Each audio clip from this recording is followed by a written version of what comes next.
We recently started with a new series, a release series called Raw Oblations. And after the first and the second one, the first one was Black Moth. The second one was a rather lesser known artist that I discovered on a YouTube deep dive called Wood. That was the second one. And the third one that was just released on Bandcamp, that is our collaborateur extraordinaire, as I like to say, Sombre Lux. Good evening. You know, I always live in this conundrum of how much is enough? Like, when is a track ready? How much perfection can we actually allow ourselves, you know, to engage in? Or when do we just have to let go of our art? And sometimes we over polish, and sometimes there are tracks that are maybe the most authentic expression of something that we felt or something that we are, that then land on the cutting room floor or on the studio floor or on our hard drives, never see the light of day. And the idea with Raw Oblations was kind of like giving a stage to these tracks that potentially are the truest expression of ourselves and our art. Well, kind of what you were getting at in terms of over polishing. I've absolutely over polished music to no return, to the point where I can't get back to the sweet spot or wherever I've found myself enjoying. And you know, I think most of us have a ton of tracks, a ton of unfinished tracks just sitting around, some over polished, some, you know, barely sketches.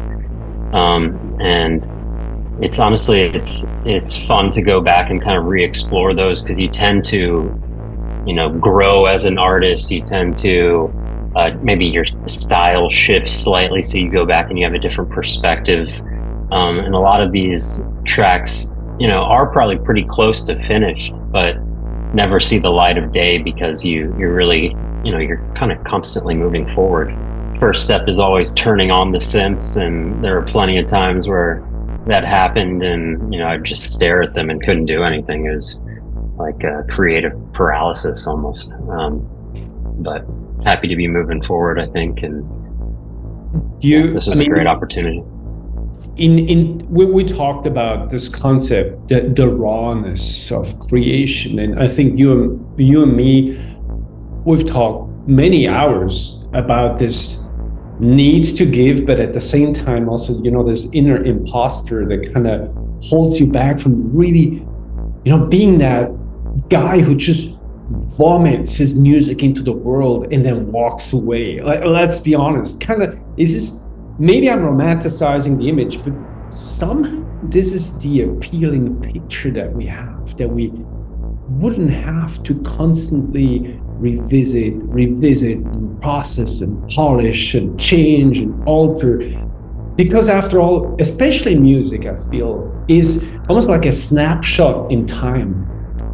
And then maybe next week, you're already in a completely different place. And it really is kind of a war within your own mind in those scenarios where, you know, no one really cares as much as you do. So it's like, you know, it's something you have to get beyond with yourself. Yeah, I can relate to that. And you actually used a very good expression. You said no art is precious.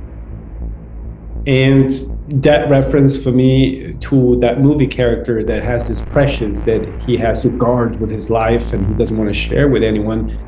It's almost as if at some point we become so attached, or our self-value becomes so attached to the arts, that we're afraid to give it away out of fear that it might be a lesser thing, or we might be seen as a lesser thing, or it might not be good enough, and in the consequence we might be seen as not good enough. You know, for better or for worse, I would say that I'm a pretty bad consumer of music. You know, I love music, obviously, and there are times when I'm out on a walk or something like that where I have some some real time to, I guess, give respect to the music, or give the music the respect it deserves, the focus it deserves. I really feel like I'm a pretty poor consumer when it comes to, listening to a lot of music throughout the day. And so when I come to create, I don't really have, it's kind of a blank slate. It's about trying new things and really just kind of being true to your process. For a lot of people, it's hard to escape that gravitational pull of what music should sound like. Not even just a specific artist, but like music as a genre or as an idea. And I find that the most honest expression of a person is the one where you're able to surprise yourself, where suddenly you take things in a completely different direction, not because it makes sense, but because that's how you feel. When, for example, you set studio time for yourself. So, for example, you come home from work and you say, like, I feel like going to the studio. Do you have any kind of like mental hygiene routine that preps you for the process, or do you just go in there and see what happens? Mine is, my process really is, I have to, and I know I could do better with this, but it really is, it's turn the machines on first. That is step one. And then it is such a wave you have to jump on in terms of, your mood and feeling, for me at least, that, if I start making something that I'm not really interested in an hour later, then that's probably it for the night. But every now and then we hit those magic moments where it kind of sucks you in and time does something differently, and you're, all of a sudden it's 3 a.m. and yeah, the zone of flow. That it's the zone that never happens when you want it to happen, and then it happens in the most inconvenient times, like when you only have half an hour left before you have to do something else. Or it's I think during the history of mankind, that thing was called the muse or channeling, the thing that just strikes you, where some people say that we're mere vehicles or vessels for the voices that speak through us, and those voices will speak whenever they want to speak, not when you want them to speak. On that topic, recently saw a short video clip of a recent Rick Rubin interview, and he mentioned the importance of kind of this creative process and going into it understanding that what you're creating is essentially a gift to something higher. Mm-hmm. So I think even approaching it, no matter what your ideals or spiritual beliefs or whatever, I think treating it as a gift, you're using your tools to release and to give a gift to something greater than yourself, or someone who might need to hear your music at a given time, or that helps to motivate as well, especially in those moments when you're kind of searching for purpose.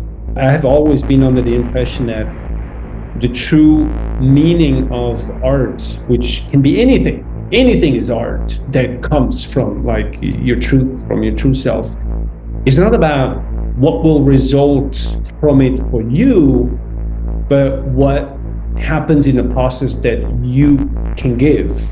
So not the taking, what kind of like is the economic reality of this world, or what it has become, the transactional aspect of art. Will this art pay? Will it make me feel better? Will it allow me to rise in the ranks? Versus the giving of the art is the process, is the ultimate process of art. It's the tree that gives its fruit away.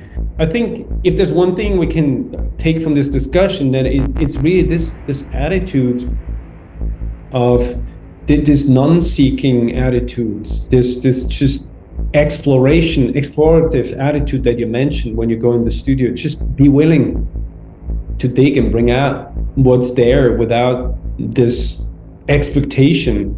The construction of these tracks, especially in a digital workspace,